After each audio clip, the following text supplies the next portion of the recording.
nom de Dieu, le tout miséricordieux, le très miséricordieux. Chers frères, nous continuons à parcourir les jardins de l'orthographe coranique dans le noble Coran.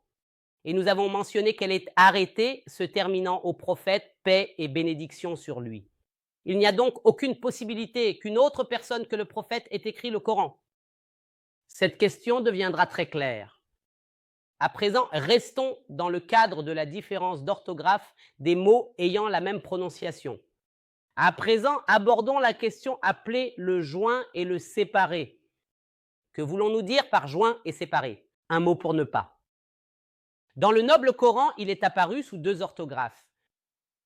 Parfois, il vient sous forme jointe, pour que ne pas écrit d'un seul tenant. Et parfois, il vient sous forme séparée, pour que et ne pas. Bien que la prononciation, la personne qui lit ou récite le Coran, tu ne remarques pas et tu ne peux pas, à travers le son produit lors de la récitation, faire la différence. Le mot est-il ici séparé ou joint? Est-ce que cela entraîne des différences de sens ou non? Voyons quand il est venu sous forme séparée. La parole du Très-Haut, puis, lorsque Zayd eut cessé toute relation avec elle, nous te la fîmes épouser afin qu'il n'y ait pas de gêne pour les croyants. Afin qu'il n'y ait pas de gêne pour les croyants. Ici, il est venu sous forme séparée. Savez-vous pourquoi? Parce que la gêne ici concerne les croyants. La levée de la gêne était pour les croyants, pas pour la personne du prophète. Il y a donc séparation. La gêne est séparée du prophète, paix et salut sur lui. Bien que le prophète soit l'auteur de l'acte. Bien que ce soit le prophète de qui l'acte a émané, l'histoire de son mariage avec Zaynab. Mais la législation visait à lever la gêne sur les croyants. C'est pourquoi la séparation est venue, afin qu'il n'y ait pas de gêne pour les croyants. Mais regarde l'autre verset. Et toute femme croyante qui se donne au prophète, si le prophète veut l'épouser, ceci est un privilège pour toi, à l'exclusion des croyants. Nous savons ce que nous leur avons imposé concernant leurs épouses et ce que possèdent à leur main droite, afin qu'il n'y ait pas de gêne pour toi. Afin qu'il n'y ait pas. Mais là, c'est arrivé. Ce n'est pas venu de façon séparée, afin qu'il n'y ait pas. Pourquoi? Parce que l'événement ou l'action provient du prophète et la gêne est levée pour le prophète. Regardez ce lien. Mes amis, il y a des gens qui font cela. Je demande simplement aux chers spectateurs de réfléchir et de raisonner. Mettre de côté toutes tes idées préconçues. Concentre-toi seulement sur ces deux versets, uniquement ces deux versets. Lorsque l'action venait du prophète et que, par cet acte prophétique, en tant que législation, la gêne était levée pour les croyants, afin qu'il n'y ait pas, est venue de façon séparée, afin qu'il n'y ait pas de gêne pour les croyants. Lorsque l'action venait du prophète et que la gêne elle-même était levée pour le prophète, afin qu'il n'y ait pas, est venue de façon liée, afin qu'il n'y ait pas de gêne pour toi. De même, le mot « ou que » vient parfois de façon séparée et parfois de façon liée.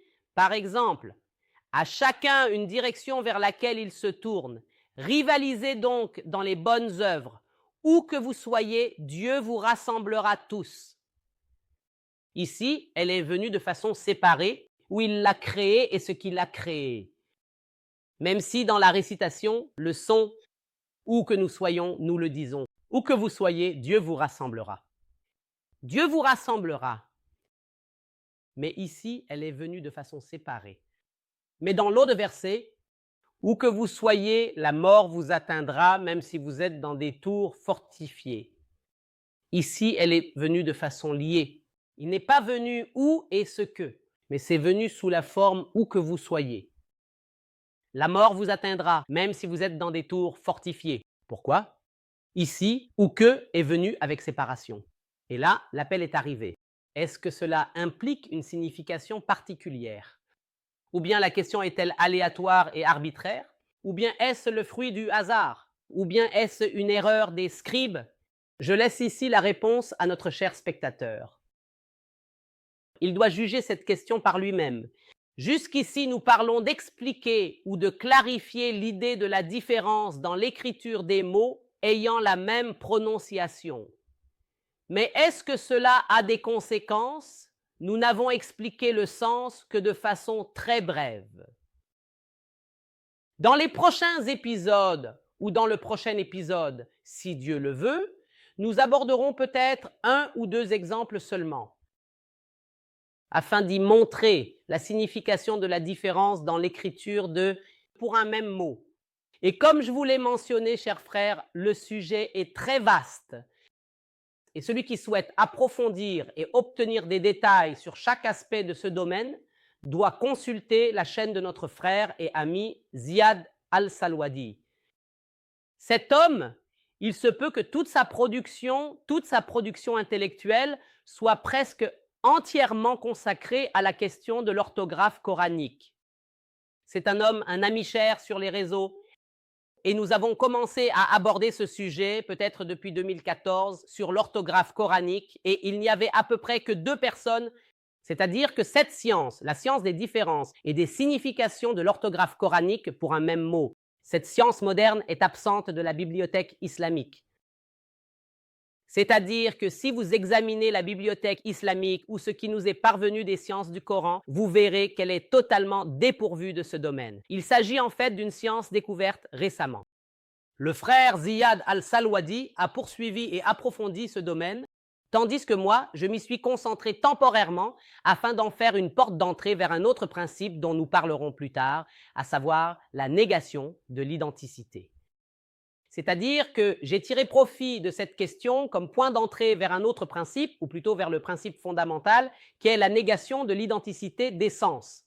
J'ai appelé cela l'orthographe coranique, une entrée essentielle pour nier l'identicité des sens.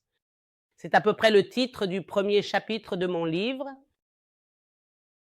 Dans les prochains épisodes, nous aborderons l'explication de quelques exemples, peut-être 1 ou 2. Car si nous voulions expliquer toutes les significations découlant de l'orthographe coranique, il nous faudrait peut-être des milliers d'épisodes. Jusqu'à ce que je vous retrouve dans le prochain épisode, je vous laisse sous la protection et la garde de Dieu.